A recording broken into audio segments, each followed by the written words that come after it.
স্বাগতম তোমাদের প্রিয় চ্যানেল অধ্যয়ন শুরু করার আগে বইটি খুলে রাখুন আর আমার সাথে পড়তে থাকুন।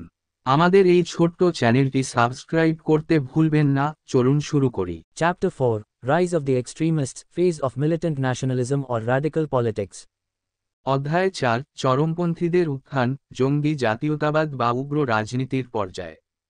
The extremists did not emerge all of a sudden in the first decade of the 20th century.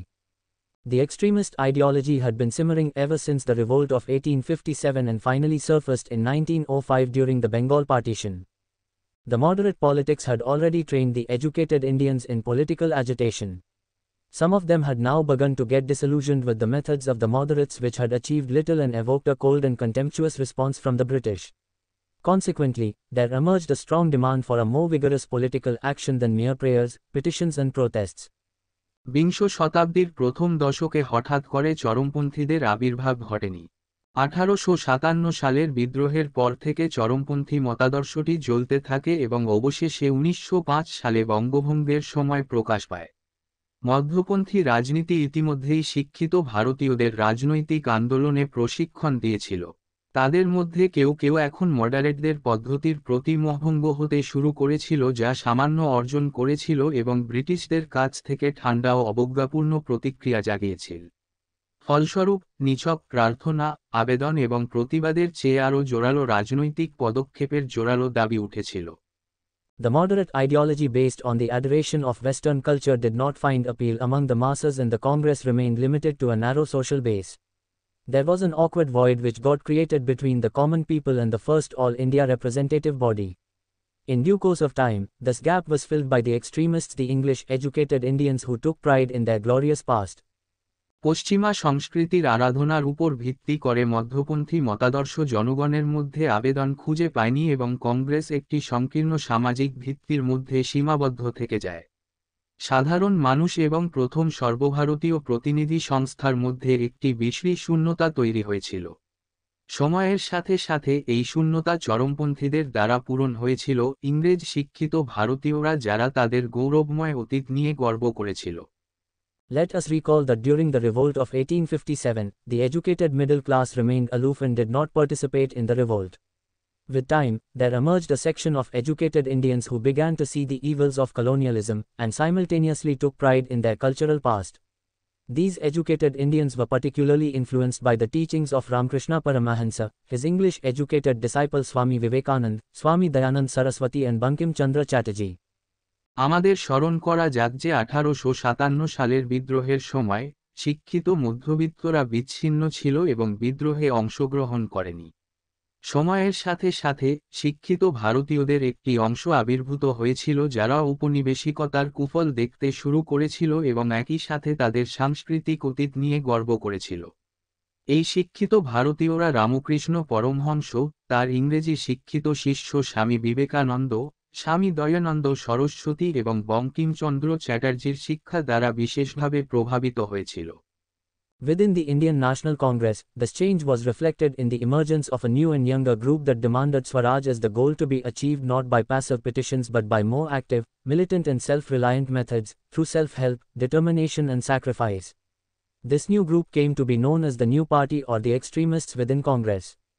ভারতীয় জাতীয় কংগ্রেসের মধ্যে এই পরিবর্তনটি একটি নতুন এবং তরুণ গোষ্ঠীর উত্থানের মধ্যে প্রতিফলিত হয়েছিল, যারা স্বরাজকে প্যাসিভ পিটিশনের মাধ্যমে নয় বরং আরও সক্রিয়, জঙ্গি এবং স্বনির্ভর পদ্ধতির মাধ্যমে, আত্মসহায়তা, সংকল্পের মাধ্যমে অর্জনের লক্ষ্য হিসাবে দাবি করেছিল।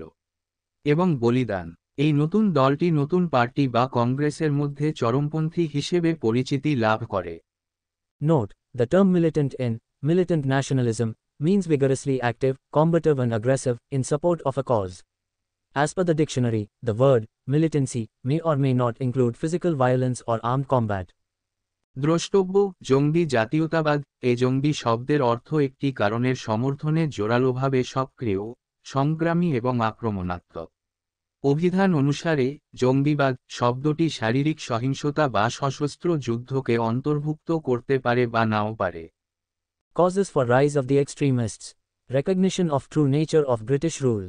The early nationalist leaders made painstaking effort in exposing the evils of the British rule in India.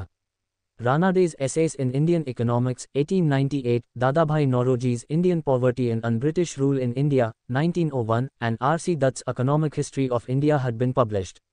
These works demolished the moral basis of British rule in India and formed the arsenals from which the new leaders shot their arrows. উগ্রবাদীদের উত্থানের কারণ British শাসনের প্রকৃত প্রকৃতির স্বীকৃতি। প্রথম দিকের জাতীয়তাবাদী নেতারা ভারতে ব্রিটিশ শাসনের কুফল প্রকাশে নিরলস প্রচেষ্টা চালিয়েছিলেন। ভারতীয় অর্থনীতিতে রানাডের প্রবন্ধ 1898, দাদাভাই নওরোজির Indian poverty and an British rule in India 1901 এবং আর.সি. দত্তের ইকোনমিক হিস্ট্রি অফ ইন্ডিয়া প্রকাশিত হয়েছিল।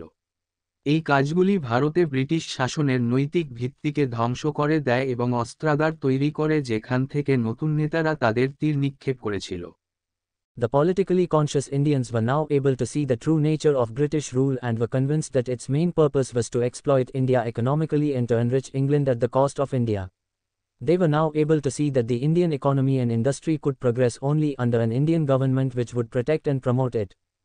রাজনৈতিকভাবে সচেতন ভারতীয়রা এখন ব্রিটিশ শাসনের প্রকৃত রূপ দেখতে সক্ষম হয়েছিল এবং তারা নিশ্চিত হয়েছিল যে এর মূল উদ্দেশ্য ছিল ভারতকে অর্থনৈতিকভাবে শোষণ করা এবং ভারতের মূল্যে ইংল্যান্ডকে সমৃদ্ধ করা। তারা এখন দেখতে সক্ষম হয়েছিল যে ভারতীয় অর্থনীতি এবং শিল্প শুধুমাত্র একটি ভারতীয় সরকারের অধীনেই অগ্রগতি করতে পারে যা এটিকে রক্ষা করবে এবং প্রচার করবে। Increasing miseries of Indian life. The evil consequences of British rule emerged in the form of destitution, famines and diseases. The plight of the Indians in their own country moved many Indian leaders into extremism or radical politics. Terrible famines took place during 1896–97 and 1899–1900 while bubonic plague broke out in Maharashtra, killing thousands of Indians. Tilak criticized the government's relief efforts and the arrogant attitude of the government plague commissioners. When riots broke out, the government tried to stifle public opinion. In 1903, Congress President Lal Mohan Ghosh referred to the Delhi Darbar of 1903 and stated, "Nothing could seem more heartless than the spectacle of a great government imposing the heaviest taxation upon the poorest population in the world, and then lavishly spending the money so obtained over fireworks and pompous pageants, while millions of the poor were dying of starvation." ভারতীয় জীবনের ক্রমবর্ধমান দুর্দশা British শাসনের কুফল দারিদ্র্য, দুর্ভিক্ষ ও রোগের আকারে আবির্ভূত হয়। নিজেদের দেশে ভারতীয়দের দুর্দশা অনেক ভারতীয় নেতাকে চরমপন্থা বা উগ্র রাজনীতিতে নিয়ে গেছে।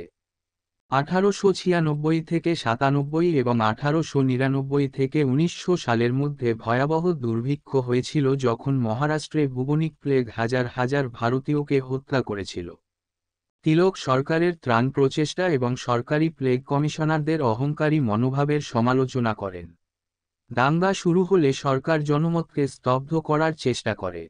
1903 সালে কংগ্রেস সভাপতি লালমোহন ঘোষ 1903 সালের দিল্লি দরবার উল্লেখ করেছিলেন এবং বলেছিলেন, একটি মহান সরকার বিশ্বের সবচেয়ে দরিদ্র জনগোষ্ঠীর উপর সবচেয়ে বেশি কর আরোপ করেছে এবং তারপরে এত অর্থ ব্যয় করার চেয়ে হৃদয়হীন আর কিছুই হতে পারে না। আতশবাজি এবং আড়ম্বরপূর্ণ প্রতিযোগিতার মাধ্যমে প্রাপ্ত, যখন লক্ষ লক্ষ দরিদ্র অনাহারে মারা যাচ্ছিল। Even on the socio-cultural front, no progress was being made under the British rule. Primary and technical education was already neglected. The British had now also become suspicious of higher education.